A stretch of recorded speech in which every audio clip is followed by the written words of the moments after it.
Salam saudara, kita kembali mengikuti Abam episode 778 dari wanita usia 52 tahun sudah menikah.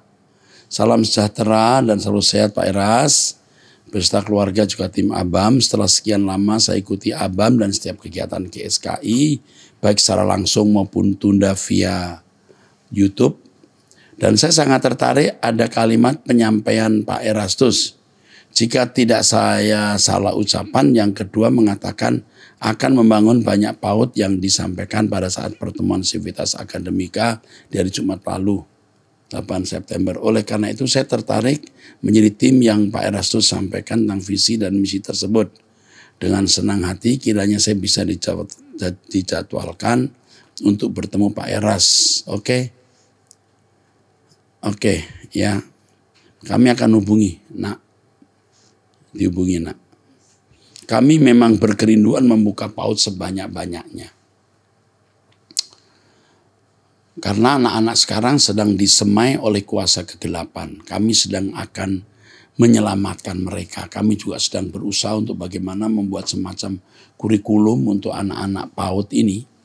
Nah, sedang kami pikirkan ini ya. Serius, doakan kami supaya percepatan keselamatan bisa dilakukan ya. Kami membutuhkan dukungan doa saudara.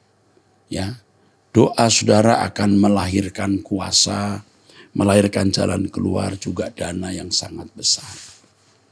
Doakan. Dari janda usia 60 tahun di Banten ya, Pak Eras telah merespon di beberapa episode Abam. Kali ini saya punya pergumulan tentang kondisi keimanan anak-anakku, 2 orang umur 28 dan 26 tahun. Keluarga kami sejak lama mengalami banyak kepahitan di gereja kami. Sejak anak-anakku remaja, baik dari lingkungan teman-teman segereja, juga pengurus gereja, terus terang saya punya andil bersalah terhadap pertumbuhan iman anak-anak dengan pembiaran pada keluhan-keluhan mereka karena tidak cocok dengan lingkungan gereja ini. Kebetulan waktu suami masih hidup kami dijadikan pengurus. Walau suatu saat mereka menurunkan kami di hadapan jemaat bahwa kami bukan lagi pengurus. Diturunkan. Waktu itu saya malu sekali. Karena suami merupakan salah seorang pendahulu sejak gereja masih ngontrak. Status kami sekeluarga sejak itu menjadi serba salah. Antara melayani tapi tidak diakui. Tapi kalau tidak melayani mereka akan ribut seakan kami tersesat. Lalu dijadwalkanlah kami dalam pelayanan rutin seperti aser supaya tetap datang ke kebaktian gereja. Lalu pandemi datang, suami kena COVID dan meninggal, sempat disindir dalam suatu khotbah, kemungkinan terkena hukuman. Padahal sebelum COVID waktu baru sempat dikatakan orang Kristen harus jadi prajurit waktu ada bencana. Di situ keluargaku kehilangan pegangan, hancur selama 3 tahun. Kebaktian via online malah menolong kami menghindar dari orang-orang yang hanya mau ribut-ribut ini. Dan itu yang kadang membuat kami malah sukar move on. Setelah pandemi berakhir, saya baru terasa anak-anakku sudah tidak mau ke gereja secara offline. Mereka nyaman online karena tidak ada kemunafikan dan bisa bersembunyi dari orang-orang aneh. Karena mereka sudah dewasa, maka saya bertanya dengan hati-hati.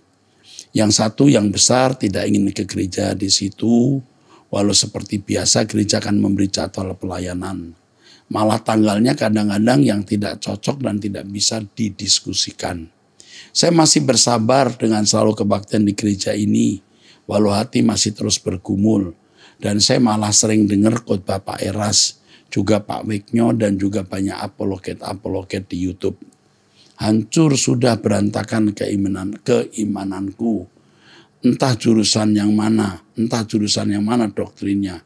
Sampaikan perjanjian lama sudah beres, saya baca dan malah sudah ngulang lagi. Pertanyaan saya, bagaimana saya sebagai ibu membimbing anak-anakku ini? Mereka belum menemukan gereja yang cocok. Dalam hatiku, mama juga begitu. Aku takut berdosa karena hal ini seperti Elia yang tidak bisa mendidik anak-anaknya. Tapi puji Tuhan Pak, anak-anakku semua baik-baik. Ya. Samuel gagal mendidik anak, ya. Tapi itu tidak perlu kita persoalkan karena memang tidak terlalu jelas.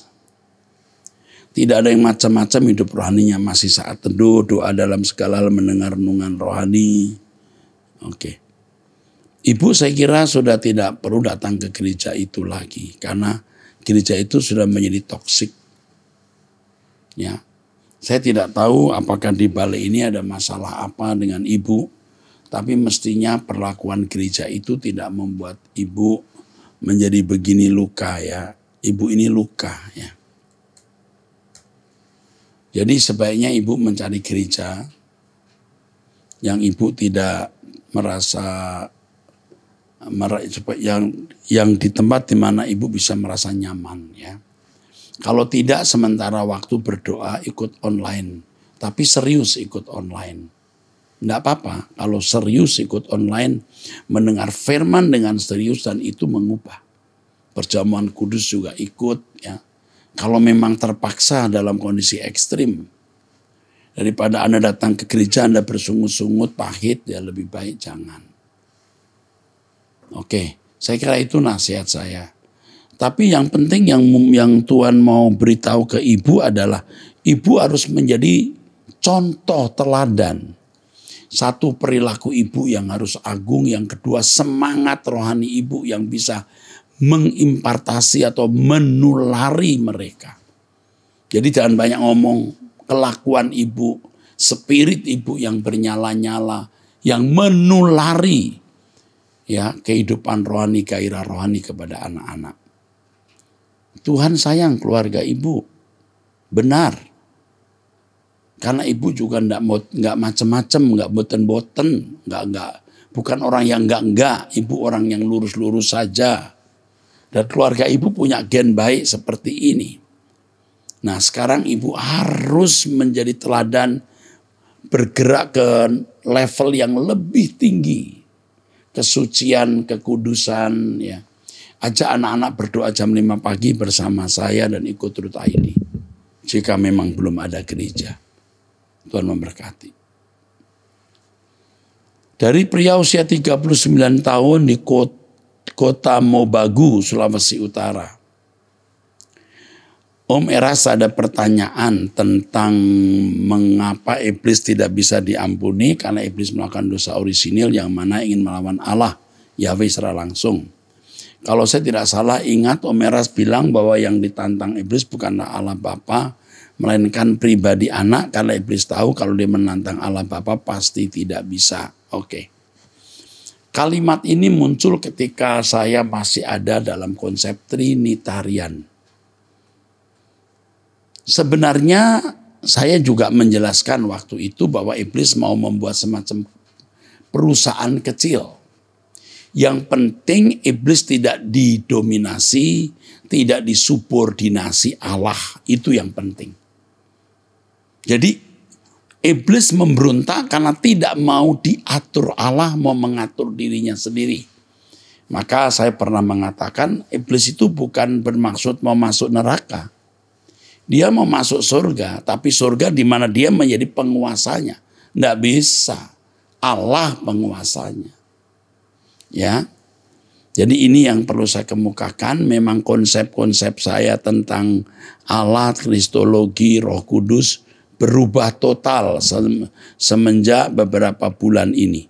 Tetapi sebenarnya dari dulu saya sudah mengatakan Yesus tidak sederajat dengan Allah. Para mahasiswa saya juga sudah tahu dari dulu.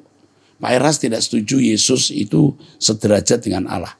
Itu sudah puluhan tahun. Jadi saya bukan menjiplak plagiat orang dari dulu. Cuman saya belum berani berkata terus terang dan masih ruwet bagaimana menjelaskan hal ini. Ya, sekarang saya sudah bisa menjelaskan dan terus akan menjelaskan. Terima kasih untuk kiriman WhatsApp-nya. Dari ibu rumah tangga usia 43 tahun. Saya mempunyai kakak perempuan usia 55 tahun. Dengan satu anak, sudah bercerai 2 kali. Masalah perceraiannya karena kakak saya ini suka berselingkuh. Wow. Selama menikah tidak mau mengurus anak dengan baik, setiap hari hanya jalan-jalan dan belanja. Saat ini dia memiliki hubungan dengan pria beristri. Setiap bulan mendapat uang dari pria itu. Jadi gunjingan orang tapi dia santai saja. Kita 5 saudaranya sudah berulang kali mengingatkan untuk hidup benar lepas dari pria itu. Dan berjualan makanan untuk menghasilkan uang. Namun tidak pernah didengar.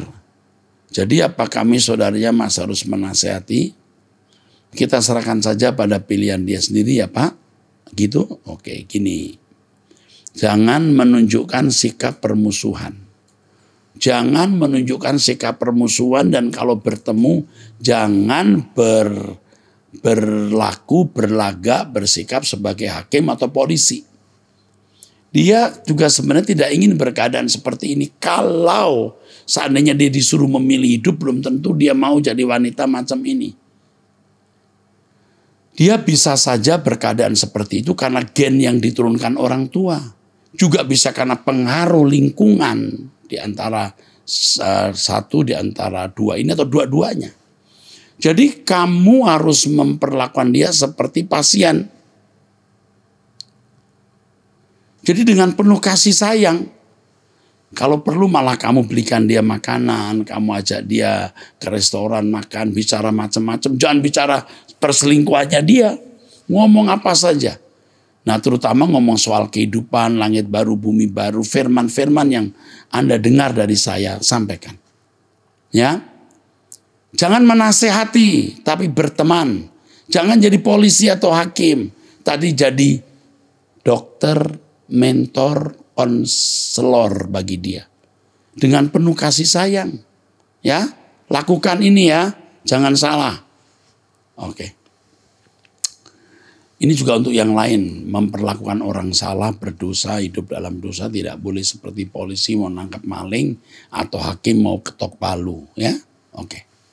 Dari pria usia 35 tahun menikah, Sumatera Utara, Salum, bagaimana cara memaafkan istri yang ketahuan selingkuh? Ajak bicara, kalau dia mau bertobat atau arahkan dia bertobat terima kembali. Kalau belum bertobat, nunggu sabar sementara waktu sampai dia sadar.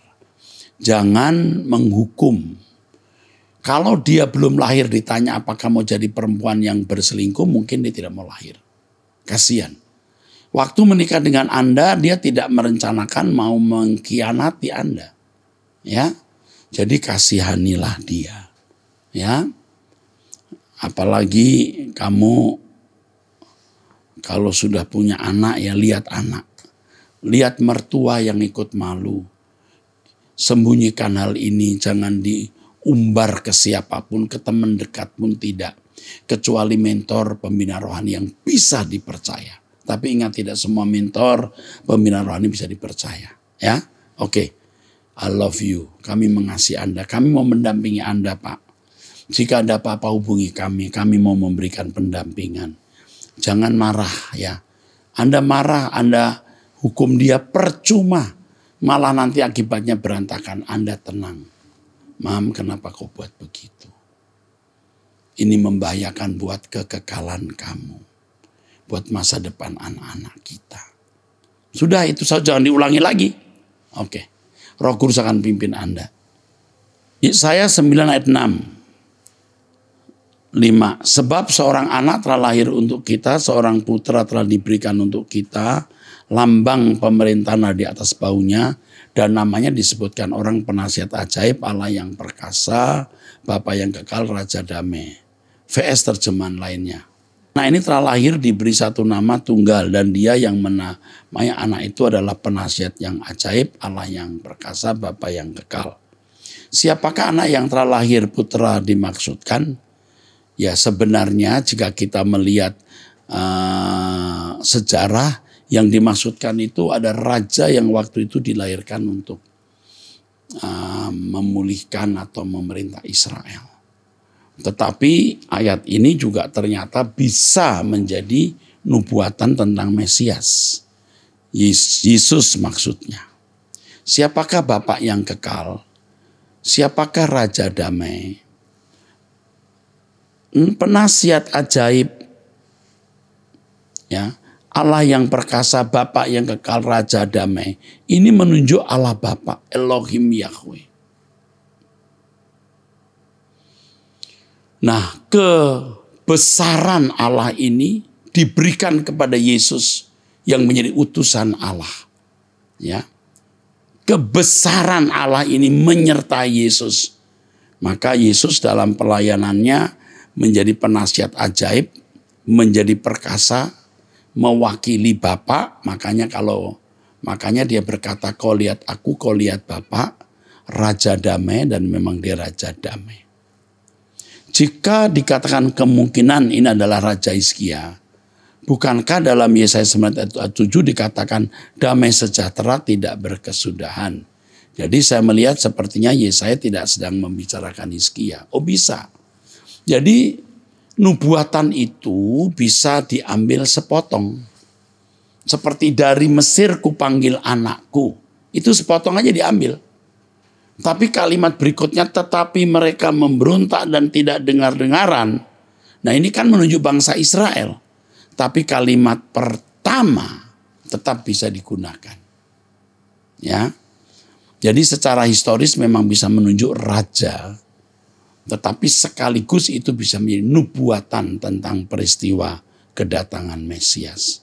Nah yang penting di sini bagi kita bahwa Yesus datang ke dunia sudah dinubuatkan dan kebesaran Allah menyertai dia. Hizkia itu raja yang luar biasa sebenarnya. Raja yang unggul, tapi ada kesalahan dan kejatuhannya. Kalau dia tidak menyimpang, oh dia jadi raja yang hebat. Bukan tidak mungkin yang dimaksud selamanya itu panjang sampai dia meninggal. Tetapi ternyata Hizkia tidak setia, ada ketidaksetiaannya. Oke, Tuhan memberkati. Dari wanita usia 28 tahun belum menikah di Bali. Hubungan percintaan saya selalu gagal, Pak. Ditinggal nikah pernah, ada tunangan pernah dijanji nikah, dan ternyata gagal, taunya si pria selingkuh. Dan sekarang terakhir ketika udah deket keluarganya dan keluarga saya, sudah kenal dan mau urus ke jenjang serius, dan hubungan kami baik-baik saja. Tiba-tiba si pria chat putus hubungan karena alasan tidak cinta. Sungguh membingungkan saya, Pak. Saya mendapat trauma, nangis sampai gemetar dan pengen bunuh diri. Sampai detik ini saya tidak bisa terima alasan itu. Rasanya alasan yang dibuat-buat. Tidak mudah, tapi saya pengen pulih, Pak. Kalau Bapak mau dan berbelas kasihan, tolong doakan saya ya Pak. Lepaskan segala kutuk apapun yang terikat. Saya mau pulih dan bebas dari rasa sakit yang ada. Saya mau dimenangkan dan mendapat pasangan sepadan seturut kehendak Allah. Yang pertama, pria yang memutuskan hubungan ini pasti ada sesuatu. Yang pertama, dia lihat kemungkinan tidak bahagia bersama kamu. Dia sudah mengalami kejenuhan. 2, ada wanita lain. Dan biasa pria seperti ini dipicu oleh hubungan yang terlalu dekat. Sudah melakukan hal-hal yang tidak patut di mana si pria sudah mendapatkan kepuasan. Maka cenderung dia memutuskan. Pria seperti ini biasanya kejam. Untung kamu putus. Untung.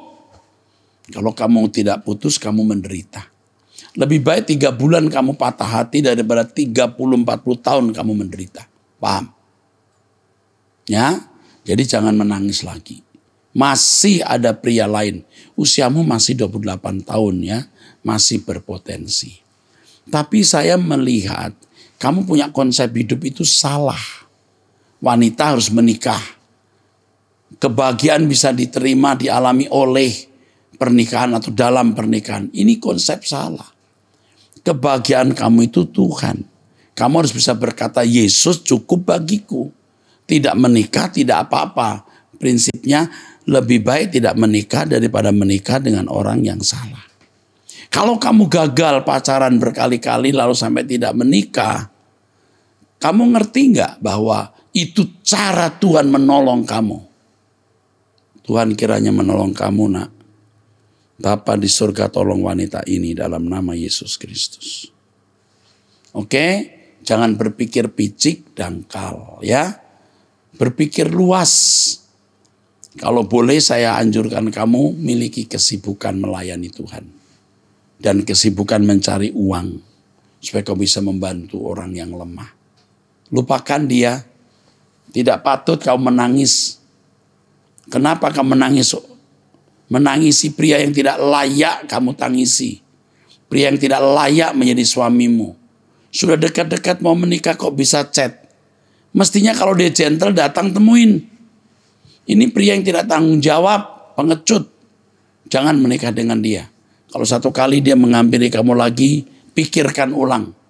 Kalau kemudian dia chat kamu, yuk kita lanjutin, yuk kita nyambung. Wah, kamu harus pikir ulang ini ketemu pria model begini. Tapi biasanya kamu akan jatuh kelepek-kelepek. Jangan, ya.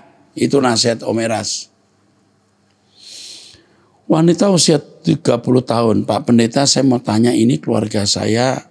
Kita punya usaha toko, dalam usaha toko itu kita hutang dulu baru 1 minggu. Begitu bayar, nah kita biasa ambil barang di toko-toko kita, hutang lalu kita jual barang. Biasa 1 hari 70 juta. Kalau 70 juta kali 30 hari totalnya 2 miliar 100 juta. Tetapi setiap hari kita bayar hutang satu demi satu. Maksud saya 70 juta yang kita dapatkan per hari itu bukan keuntungan penuh. Tapi ada modal juga yang harus kita bayar. Bayar gaji pegawai, bayar uang makan, minum, dan lain-lain. Pastor, yang saya ingin tanyakan bagaimana kita bisa membayar perpuluhan jika kita tidak tahu penghasilan kita per bulan. Makanya perpuluhan itu mestinya tidak dilakukan oleh orang Kristen yang dewasa atau yang kondisinya ekstrim. Ya. Ada yang dividen tiap tahun. Ya. Ada yang tidak tentu. Ada yang sampai makan pun sulit. Jadi sebenarnya yang penting orang peka dengan Roh Kudus. Apa yang patut dilakukan. Jangan hitung-hitungan 10, 5, 20%. Kalau kondisi lagi sulit, Anda memang tidak bisa memberi. Ya enggak apa-apa.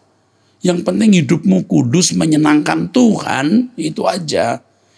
Jangan menyakiti orang, berbuat baik kepada orang. Itu lebih dari perpuluhan. Ya. Oke, jelas ya. Jadi jangan merasa berdosa tidak memberi perpuluhan. Yang penting segenap hidup kita berikan. Nanti atau kalau saat-saat tertentu kamu punya lebih uang atau kamu bisa menyisihkan uang, harus memberi uang di gereja. Kalau kamu jadi kaya misalnya, jangan perpuluhan 30-40%. Punya 3 rumah, 1 rumah diberikan gereja. Tentu gereja yang pendetanya bisa dipercayai. Gereja yang pendetanya bisa dipercayai. 2, pastor di gereja kita maksa harus bayar perpuluhan. Katanya kita memberontak, kalau sudah berontak begitu berkat Tuhan tidak ada. Memberontak kalau Anda hidup dalam dosa. Anda memberi perpuluhan tapi mulutmu kotor. Mulutmu jahat, itu memberontak. Kalau tidak memberi perpuluhan karena beberapa alasan yang jelas, tidak masalah. Toh seluruh harta kita milik Tuhan, jangan hitung-hitungan persentase. Seandainya kita baik sama pendeta, kita terus dia mulai memanfaatkan kita. Mulai tidak ada rasa sungkan lalu minta ini dan itu, suka menjelekkan dosa umatnya. Jangan dekati pendeta seperti itu dan tinggalkan gereja itu. Udah jelas. Apakah perbuatan dosa atau tidak? Saya sudah jelaskan tidak. Kecuali kamu bisa memberi lalu kamu pelit terhadap Tuhan, dosa. Yang penting mulai dengan kesucian hidup. Doa bersama, doa pagi, punya doa pribadi dengar firman. Nanti Anda punya kepekaan harus berbuat apa untuk Tuhan. Apakah dia akan mendapat murka dari Tuhan? Oh iya. Kalau pendeta jelek-jelekin orang, tidak usah pendeta siapapun juga dapat murka Tuhan. Oke. Saya kira cukup jelas ya, kamu polos banget sih. Oke, pria 34 tahun belum menikah Kalimantan Barat. Bagaimana bisa lepas dari kepahitan atau pikiran yang terus-menerus tertuju kepada mantan kekasih saya yang menurut saya dia telah menyakiti dan melukai hati saya.